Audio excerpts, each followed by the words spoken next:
बिस्मिल्लाहिर्रहमानिर्रहीम। एक बात अगर दो चार लोग कह दें तो पूरे इलाके में इस बात का नकारा बच जाता है, ये सोचे समझे बगैर कि शायद ये बात झूठी हो सकती है या इस बात का हकीकत से कोई ताल्लुक ही ना हो। लेकिन कुछ बातें हकीकत पर मबनी होती हैं। मैं भी एक आम आदमी था, पेट की पुकार पर रोजगार के लिए निकल पड़ा। मालूम नहीं कि ये दुनिया के रास्ते कैसे और कहाँ बदल जाएं। चलते हुए हरिपुर गांव पहुंचा तो लोगों ने मेरी आमद को रहमत जाना। वहां के सेठ ने अपने यहाँ मुलाजमत पर रख लिया। 2 महीने गुजरे। गांव के लोग बहुत मिलनसार और मोहब्बत करने वाले थे। मैं भी यहाँ के लोगों को अपने ही लोग मान रहा था, मगर कहना आसान था। जिस सेठ के यहाँ मैं मुलाजिम था वहाँ बहुत से लोग और भी काम करते थे। सेठ काफ़ी मेहरबान और शफीक मिजाज का मालिक था। उसकी एक इकलौती औलाद थी। गांव में बहुत कम औरतों ने उसको देखा था। कभी मेरा भी सामना नहीं हुआ। एक रात अजीब सी गहमा गहमी थी। हिम्मत के बावजूद मैं किसी से सवाल नहीं कर सका। सोच में तो यही था कि एक बार पूछ लूं क्या हो रहा है, मगर फिर पूछ नहीं सका। अगला दिन रोशन था, मगर बस ये मेरी खाम ख्याली थी। लोगों को आपस में चहमगुइयां करते सुना तो गोया आसमान सर पर आ गिरा। मुझे लगा ये सब मैंने गलत सुना है, मगर नहीं, ये सच था। सेठ की बेटी ने रात के पहर अपने मुंह से बच्चे को जन्म दिया। ये बात सुनकर मुझे खौफ महसूस हुआ कि ऐसा कैसे हो सकता है। आजकल लोग चांद पर जा रहे हैं और ये दुनिया जहालत में धंस रही है। एक बंदा होता तो उसको झुठला देता, मगर सारा गांव यही कह रहा था। सेठ के घर की एक मुलाजमा ने सेठ की बेटी को ये सब करते हुए देखा था और उसने शोर मचाया तो सेठ की बेटी भाग गई। तब से गई है। सारी रात उसको ढूंढने में गुजरी। सेठ ने सबको कह दिया कि वो ऐसी बातों पर यकीन नहीं करते जब तक वो खुद अपनी बेटी से न पूछ लें। मगर सारे गांव वालों ने तफक्कुर से सेठ को देखा और बोले, मियाँ, अपनी दही किसको खट्टी लगती है। सेठ इस बात पर काफ़ी आबदीदा हो गया। मुझसे सेठ की हालत देखी नहीं गई। उनके मुझ पर इतने एहसानात थे, मैं कैसे भूल जाता कि 4 माह सेठ साहब ने मुझे अपने साथ रखा था। इस गांव में मुझे पनाह देने वाले सेठ साहब ही थे। इस वजह से मेरा कोई फ़र्ज था उनकी तरफ। मगर मैं एक आम मजदूर, मैं क्या करता। इसी सोच में बैठा था जब गांव के बुजुर्ग ने कहा, जो तुम्हारी सोच है वही तुम्हारा रास्ता है। बस एक सिरा पकड़ो और यकीन रखो, जैसा दिखता है वैसा नहीं होता। हर सिक्के के 2 रुख होते हैं। मैं काफ़ी कुछ समझ गया था। बुजुर्ग ने मुझे आंखों ही आंखों में इशारा किया और अगले दिन ही मैं राह में था कि सुबह तड़के ही मुझे खबर मिली, मेरी ताई जिसने मुझे पाला था उसकी तबीयत नासाज है। मैं फौरन उनसे मिलने के लिए निकल पड़ा। सब कुछ भूल कर चलते चलते रात हो गई। मुझे कुछ ख्याल नहीं रहा। एक रात इसी तरह मैं उसी जगह पर मौजूद था जब एक लड़की भागती हुई आ रही थी। मैं फौरन से खड़ा हुआ था कि आखिर ये कौन लड़की है। वो लड़की जिसने बहुत ही खूबसूरत लिबास पहना हुआ था, लेकिन अपना चेहरा उसने छुपाया हुआ था। चूड़ियों की आवाज़ मुझे सुनाई दी थी। अब मैं उठ खड़ा हुआ था। जब मैंने देखा तो वो लड़की भागती हुई मेरे पास आई थी। उसने मुझसे यही कहा कि मैं उसकी मदद करूं। कुछ लोग उसका पीछा कर रहे हैं और उसे नुकसान पहुंचाना चाहते हैं। मैं बस उसे उस जगह देखकर हैरान था, मगर मैंने उससे कोई भी सवाल न किया। फौरन से खड़ा हुआ था और उससे यही कहा था कि उसे डरने की ज़रूरत नहीं है, जिस तरफ उसने इशारा किया। जब मैंने उस तरफ जाकर देखा तो वहाँ दूर दूर तक कोई भी नहीं था। तब उस लड़की ने कहा कि शायद वो लोग आपको देखकर चले गए हैं। उन्हें पता चल गया था कि आप यहाँ पर मौजूद हैं, इसीलिए वो वापस लौट गए होंगे।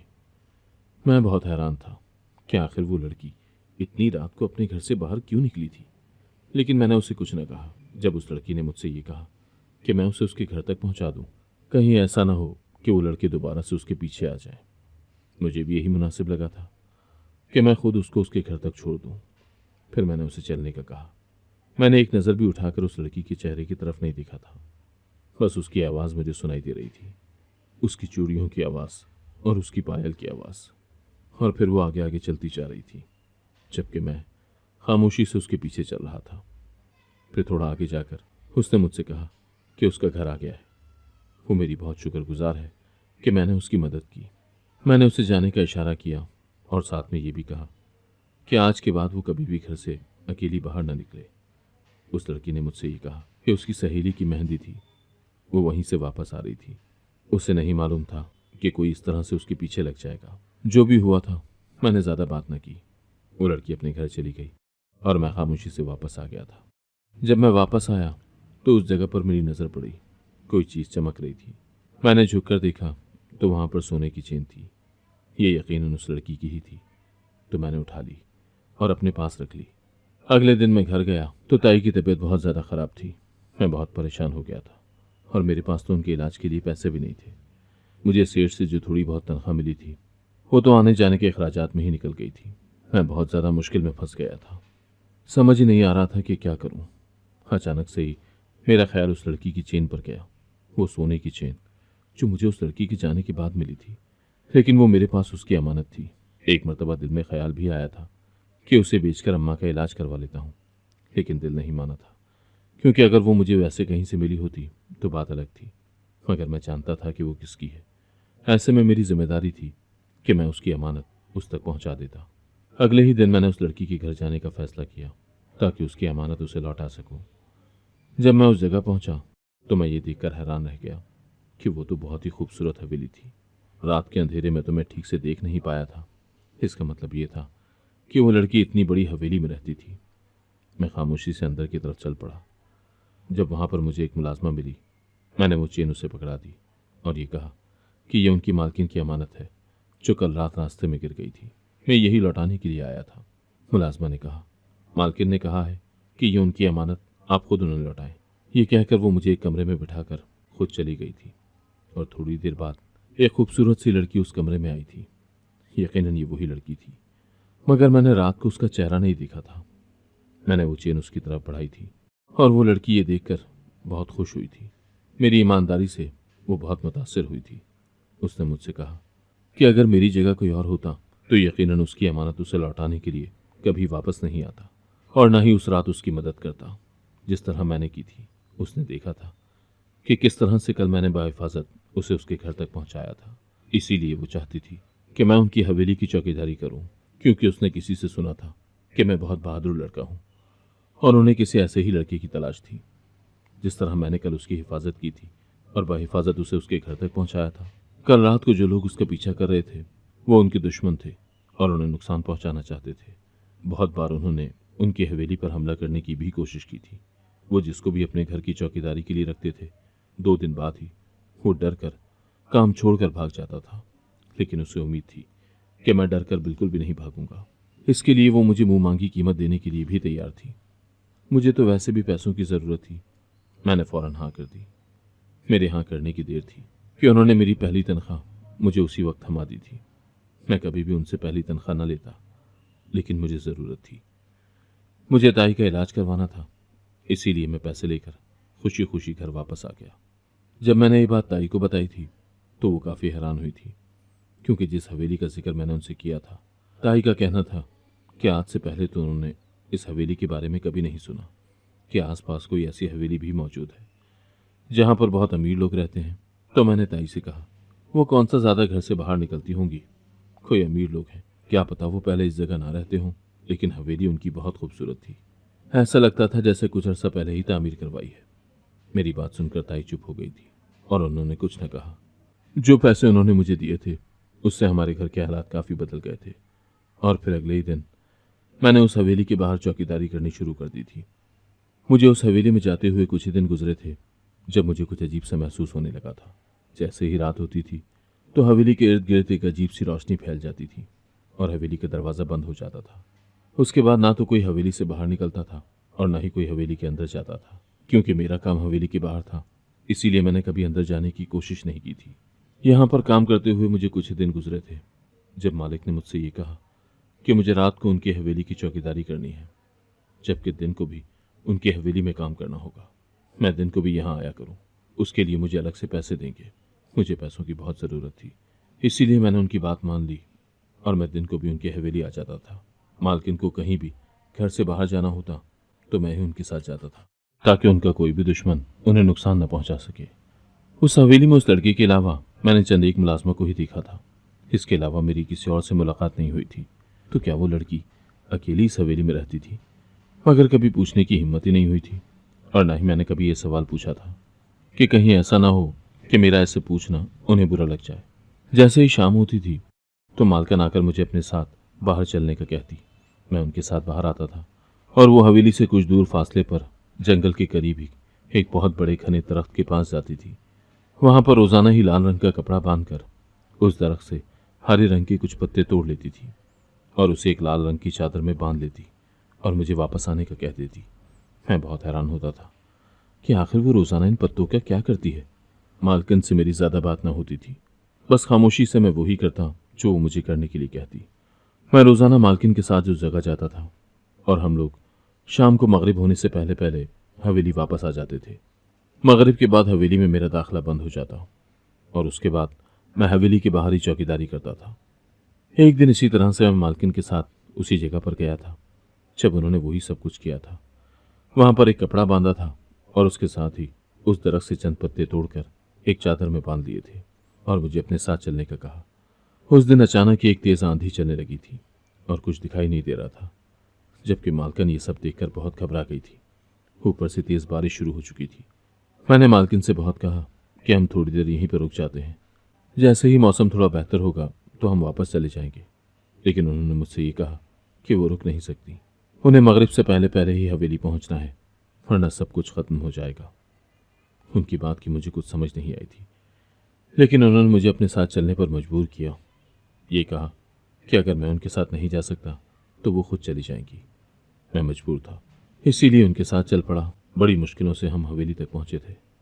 जैसे ही हम हवेली के दरवाजे पर पहुंचे थे तो मगरिब का वक्त हो गया था। मालकिन जल्दी से हवेली में दाखिल हो गई थी, जबकि उनके चेहरे का रंग उड़ चुका था। मुझे कुछ समझ नहीं आई थी कि आखिर इस सब के पीछे की क्या कहानी थी। मुझे बहुत तजस्सुस था, लेकिन मैं कभी चाहकर भी उनसे कोई सवाल नहीं कर सकता था। उस रात भी मैं खामोश रहा और खामोशी से हवेली के बाहर अपनी चौकीदारी करने लगा। उसी रात के पिछले पहर, जब हर तरफ अंधेरा छाया हुआ था, अचानक से ही मुझे हवेली के अंदर से चीखों पुकार की आवाज़ें सुनाई देने लगी, जैसे कोई बहुत बुरी तरह से चीख रहा है, कोई दर्द से तड़प रहा है। मैं फौरन से उठकर बैठ गया था कि कहीं ऐसा तो नहीं था कि दुश्मन हवेली में दाखिल हो गए हों, क्योंकि आज से पहले तो ऐसी चीखों पुकार मैंने कभी नहीं सुनी थी। और क्योंकि उन लोगों की हिफाजत करना मेरी जिम्मेदारी थी, इसीलिए मैं उठकर भागा। मैंने हवेली का दूसरा रास्ता तलाश किया था जिसके जरिए मैं हवेली में दाखिल हो सकता, और आखिरकार मुझे एक रास्ता मिल ही गया था। एक खुफिया रास्ते से मैं हवेली के अंदर दाखिल हुआ था। जैसे ही मैं हवेली में दाखिल हुआ था तो सामने का मंजर देखकर मेरे रोंगटे खड़े हो गए थे। मैं बहुत बहादुर था, लेकिन फिर भी जिस मंजर को मैंने अपने सामने देखा था उसने मेरे पैरों के नीचे से जमीन खींच ली थी। यकीनन मेरी जगह कोई और होता तो खौफ के मारे वहीं पर बेहोश हो जाता और शायद वो कभी उठ भी ना पाता, लेकिन मुझे इस सबको बड़ी हिम्मत से देखना भी था और बर्दाश्त भी करना था। मेरे सामने का मंजर बहुत ही खौफनाक था। मैंने देखा कि मालकिन हवेली के बड़े से हॉल में बैठी हुई थी और उनके एक हाथ से खून बह रहा था, जिसे किसी ने बुरी तरह से काट दिया था, और वो दर्द से तड़प रही थी। इसके साथ ही जब मेरी नज़र उनके चेहरे पर गई तो खौफ से मेरे कदम वहीं पर रुक गए थे। मालकिन, जो हर वक्त बहुत खूबसूरत दिखाई देती थी, उनका चेहरा बहुत ही खौफनाक था। उस वक्त मैं समझ गया था कि मालकिन कोई आम इंसान नहीं थी, बल्कि वो तो कोई और ही मखलूक थी। मुझे समझ ही नहीं आ रहा था कि मैं उस जगह से जिंदा वापस निकल भी पाऊंगा या नहीं, लेकिन क्योंकि वो मेरी मालकिन थी और उसकी हिफाजत करना मेरी जिम्मेदारी थी, चाहे वो कोई इंसान थी या कोई दूसरी मखलूक। उसके हाथ से निकलता हुआ खून देखकर मैं घबरा गया था और फौरन से उसकी तरफ बढ़ा, जबकि वो मुझे वहां देखकर घबरा गई थी। मैंने एक बड़ा सा कपड़ा मालकिन के हाथ पर बांधा था और कपड़ा बांधते ही मालकिन वहां से उठी थी और भागती हुई एक कमरे में चली गई थी। कमरे का दरवाज़ा खुद ब खुद बंद हो गया था। मैं वहीं पर खड़ा था और मुझे कुछ समझ नहीं आ रही थी। अचानक से ही ऐसा लग रहा था कि जैसे मुझे चक्कर आ रहे, और मैं उसी जगह पर बैठ गया था। उसके बाद मुझे कुछ याद नहीं कि मेरे साथ क्या हुआ। जब सुबह मेरी आंख खुली तो मैं हवेली में ही मौजूद था। जैसे ही मेरी आंख खुली तो सामने ही मालकिन मौजूद थी, जबकि वो बिल्कुल ठीक थी। उनके हाथ पर जख्म भी नहीं था, और रात को जो उनका भयानक चेहरा मैंने देखा था वो अब बिल्कुल भी नहीं था। अब तो वो पहले की तरह बहुत खूबसूरत नजर आ रही थी और मेरे सामने मौजूद थी, लेकिन मैं समझ चुका था कि वो कोई आम मखलूक नहीं थी। मैंने अपनी जिम्मेदारी पूरी की थी और अब मैं यहाँ से जाना चाहता था जब मालकिन ने मुझे रोका और उन्होंने कहा कि वो मुझे सच बताना चाहती है। मालकिन ने मुझे बताया कि ये बात सच है कि वो कोई इंसान नहीं है, बल्कि एक जिनजादी है, और ऐसा नहीं है कि उसने अपना रूप छुपाया था। हकीकत में वो बहुत खूबसूरत है, लेकिन एक बुरे जिनजात की वजह से उसके साथ ये सब कुछ हुआ है। वो बुरा जिनजात उसकी खूबसूरती पर फिदा हो गया था और उससे शादी करना चाहता था, जबकि वो जानती थी कि वो किस किस्म का है। इसीलिए वो उससे शादी नहीं कर सकती थी। इसीलिए उसने इन पर जादू किया था और उनकी खूबसूरती छीन ली थी। जिस दरख्त के पास जाकर वो पत्ते लेकर आती थी, उन पत्तों की मदद से वो दिन के वक्त अपनी खूबसूरती बरकरार रख लेती थी, लेकिन रात को उन्हें इसी तकलीफ का सामना करना पड़ता था जो पिछले कई सालों से वो बर्दाश्त कर रही थी। और ये तकलीफ उस दिन ज़्यादा ने उन्हें दी थी। मैं उसे पहली नज़र में अच्छा लगा था, इसीलिए उसने मुझे अपने पास रख लिया था और उसे खुशी थी कि उसकी हकीकत जानने के बाद भी मैंने अपना फ़र्ज़ निभाया था और रात को उसकी मदद की थी, जबकि बाकी लोग डर कर भाग जाते थे। लेकिन मैं भागा नहीं था। मैं मालकिन की मदद करना चाहता था कि उन्होंने मुझसे कहा, इस जादू को एक तरीके से ख़त्म किया जा सकता है। अगर मालकिन का निकाह किसी इंसान से हो जाए तो इस तरह से उस जिनजादे से हमेशा के लिए उनका पीछा छूट जाएगा और इस जादू का भी असर ख़त्म हो जाएगा और उन्हें उनकी खूबसूरती हमेशा के लिए वापस मिल जाएगी। उसके बाद उनकी इस तकलीफ से भी जान छूट जाएगी। मैं मालकिन के लिए कुछ भी कर सकता था, इसीलिए मैंने उनसे निकाह करने का इरादा कर लिया। एक लम्हे के लिए मुझे लगा कि ये सब मैं गलत कर रहा हूँ, मगर कुछ वक्त के पन्ने मेरी आंखों से गुजरे। मैंने एक लम्हे में ही फैसला किया और एक जिनजादी से निकाह कर लिया था। उसके बाद उस पर किया हुआ उस जिन का जादू खत्म हो गया था और वो उसकी कैद से आज़ाद हो गई थी। इसके साथ ही मेरा काम खत्म हो गया था। अब मैं यहाँ पर मजीद नहीं रुक सकता था और उस जिनजादी ने भी मुझे रुकने के लिए मजबूर नहीं किया था। मैं अपने घर आ गया था, मगर मुझे बार बार यही ख्याल आता कि शायद मैंने कुछ गलत कर दिया है। उस जिनजादी की आंखों में मुझे एक अलग सी चमक नजर आई थी, मगर मैं उस चीज़ को कोई नाम नहीं दे सका। चंद माह इसी बेचैनी की नज़र हो चुके थे। मेरी ताई अम्मा ने मेरा रिश्ता तय कर दिया था और थोड़े दिनों में मेरी शादी थी। मुझे अब इस बात का एहसास होने लगा था कि मेरे जज्बात सिर्फ फर्जी नहीं थे। मैं शादी कर रहा हूँ जबकि मुझे उस जिनजादी से मोहब्बत हो गई थी, लेकिन मैं चाह कर भी उसके साथ जिंदगी नहीं गुजार सकता था। आह, एक कसक, एक चाह थी या एक ना पूरी होने वाली उम्मीद। मुझे लगता था कि ये सब एक तरफा है। मेरी और उस जिनजादी की शादी एक साथ तय पाई थी, जबकि मैंने हवेली जाना छोड़ दिया था। फिर मेरी शादी वाले दिन जिनजादी मालकिन मेरे घर तशरीफ़ लाई थी और उसने मुझसे यही कहा था कि मैंने उसकी बहुत मदद की है। मैं उनकी बातें नहीं सुन रहा था, फ़कत उनकी आंखें देख रहा था जो कि मुझे एक अलग सा पैगाम सुना रही थी। उसके लिए इतना कुछ किया है, ऐसे में वो मुझे इनाम के तौर पर कुछ देना चाहती है। मेरी शादी के मौके पर जिनजादी मालकिन ने मुझे एक ऐसा तोहफा दिया था जिसने मेरी ज़िंदगी ही बदल दी थी। उसने मुझे एक ऐसी तिजोरी की चाबी दी थी जिससे मैं जब चाहे जितनी दौलत निकाल कर खर्च कर सकता था, जिसमें हीरे और जेवरात की कमी नहीं थी। और ये मेरी ईमानदारी का इनाम था। एक खूबसूरत लड़की मेरे सामने थी और अकेली भी थी, लेकिन फिर भी मैंने उसे बुरी नज़र से नहीं देखा था और उसे बाहिफाजत उसके घर पहुंचाया था। दूसरा, उसकी हकीकत को देखकर भी मैं पीछे नहीं हटा था। मैंने अपना फ़र्ज़ निभाया था और उसकी मदद की थी और वो मेरी इन दोनों बातों से बहुत मुतासिर हुई थी। इसीलिए उसने मुझे इनाम के तौर पर नवाजा था। मैं उसका बहुत शुक्रगुजार था, मगर मुझे ये सब हासिल करने के बाद भी खुद में खालीपन महसूस हो रहा था। मैं यही सब हासिल करने के लिए तो घर से निकला था, फिर क्यों मैं मुतमईन नहीं था। और उसके बाद उसने अपनी दुनिया का रुख किया था। उसने मुझे बताया कि अब वो आज़ाद है। उस दिन ने उसे उस हवेली में कैद किया था और अब वो अपनी दुनिया में वापस जा सकती है। उस दिन आखिरी बार मेरी उससे मुलाकात हुई थी और वो हमेशा के लिए अपनी दुनिया में वापस चली गई थी, जबकि मैं अपने घर में अपनी बीवी के साथ खुश रहने लगा था। शायद हमारे नसीब में यही लिखा था।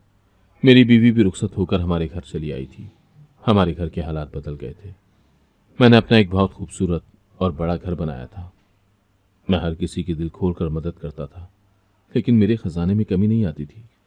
कभी कभार मुझे वो खूबसूरत जिनजादी याद जरूर आती थी जिससे मैंने निकाह भी किया था, लेकिन फिर भी उसके साथ जिंदगी नहीं गुजार पाया था। और वो कभी कभार मुझसे मिलने के लिए आती थी, लेकिन सिर्फ चंद लम्हों के लिए। उससे मैंने कहा कि तुमने शादी कर ली, तो एक लम्हे के लिए। उसके जवाब ने मुझे लाजवाब कर दिया। नहीं, मैं तुम्हारे निकाह में हूं और मैं जानती हूं कि ये सब गलत है, मगर जैसे हम पैदा एक बार होते हैं, मरते एक बार हैं, इसी तरह मोहब्बत भी एक बार करते हैं। मैं तो सकते में आ गया, यानी वो बेचैनी, वो आंखें क्यों उदास थी। मैं चाहकर भी उसकी दिलजोई में कुछ न कह सका। मुझे गैर इरादी तौर पर वो बुजुर्ग बाबा याद आए।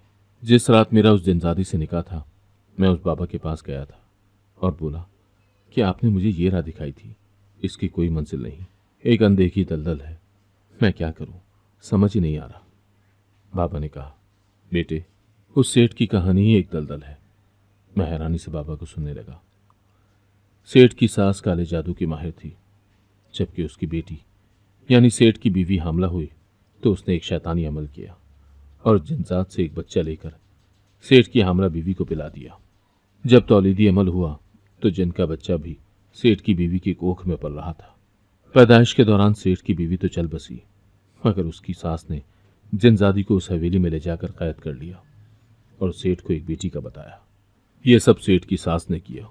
उसका तजुर्बा कामयाब हुआ तो उसने सेठ की बेटी के जरिए बच्चे की पैदाइश चाहिए। जब यह मुमकिन ना हो सका तो उसके नापाक इरादे उस बच्ची को खत्म कर गए। उस रात मुलाजमा ने सेठ की बेटी को देखा था, मगर वो जिनजादी थी जो सेठ की सास की जादू की वजह से ये सब कर रही थी। सेठ की बेटी तो नहीं बच सकी, मगर तूने उस जिनजादी के जरिए अच्छा काम किया, इसका अजर तुझे सोच से भी ज्यादा मिलेगा। मैंने कहा, वो सब तो ठीक है, मगर सेठ को इस बारे में बता देना चाहिए। बुजुर्ग ने कहा, बेटे, यह आसान नहीं। उसकी सास ने घर में जादू किया है, जिसकी वजह से अगर कोई भी शख्स उस बदबख्त औरत की सच्चाई सेठ को बताएगा तो वो अपना जहनी तवाजुन खो देगा। तुम बस वक्त को वक्त दो। आज इस वाक़े को 4 साल हो चुके हैं। हर साल वो जिनजादी हमारे निकाह वाले दिन मुझसे मिलने के लिए आती है। आज भी मुझे वो दिन याद है जब मैंने उससे कहा था कि तुम अपनी हकीकत सेठ को बता दो। तुम्हारा न सही, अपनी बीवी और बेटी का बदला तो सेठ उस मकान औरत से जरूर लेगा जो कि उसके घर में आराम और आसाइश की जिंदगी गुजार रही है। उसने सामने देखते हुए मुझे जवाब दिया, अगर मैं भी वही करूं जो उसने किया तो कोई फर्क नहीं रहेगा। बेशक उसने अपनी दुनिया बर्बाद की है और आखिरत का संगीन अजाब उसका मुंतजिर है, लेकिन इस सबसे बढ़कर यह बात है कि मैं दुख भूल चुकी हूं, क्योंकि मुझे उसके बदले खुशी मिली है, मेरे होने का मकसद मिला। मैंने हैरानी से पूछा, क्या मकसद? तो उसने लम्हे भर को मुझे देखा और अपनी हसीन आंखें वापस झुकाकर बोली, एक रिश्ता। मैं अच्छी तरह समझ गया था कि वो हमारे निकाह की बात कर रही है, मगर मैं खामोश रहा। उसने कहा, उस औरत का बहुत बुरा हाल है, एक अजीब बीमारी हो चुकी है उसे। जख्म सारी रात खून बहाते हैं और सुबह उन्हीं जख्मों में कीड़े पड़ जाते हैं। सेठ ने हर इलाज करवाया, मगर सब बेसूद। मैंने कहा, मतलब वो अपने अंजाम को पहुंच चुकी है? उसने कहा, हाँ, और अब मुझे भी चलना चाहिए। मैंने उस जिनजादी को बगौर देखा और कहा, बेशक तुम मेरे निकाह में हो और मुझे इसका पूरा हक है। मैं तुमसे जानना चाहता हूं, क्या तुम मेरे साथ जिंदगी गुजारोगी? इस पर जिनजादी ने मुस्कुराकर जवाब दिया, इस शर्फ के लिए शुक्रिया, इसीलिए इस बात को रहने दो। मैंने उसको नहीं रोका। उस दिन के बाद अक्सर उसने आना कम कर दिया और आखिरी बार मेरी बेटी की पैदाइश पर आई और फकत इतना बोली, मेरी दुआ है कि इस बच्ची का नसीब मेरे जैसा ना हो। न जाने क्या था उसकी इस बात में, मैं आज तक नहीं समझ सका। अगर आपको आज की कहानी पसंद आई है तो वीडियो को जरूर लाइक कीजिएगा और अपने दोस्तों के साथ भी शेयर कीजिएगा। और हाँ, अगर आपने अभी तक हमारा चैनल सब्सक्राइब नहीं किया तो जरूर सब्सक्राइब करें। मिलते हैं कल एक नई और दिलचस्प कहानी के साथ। अल्लाह हाफिज।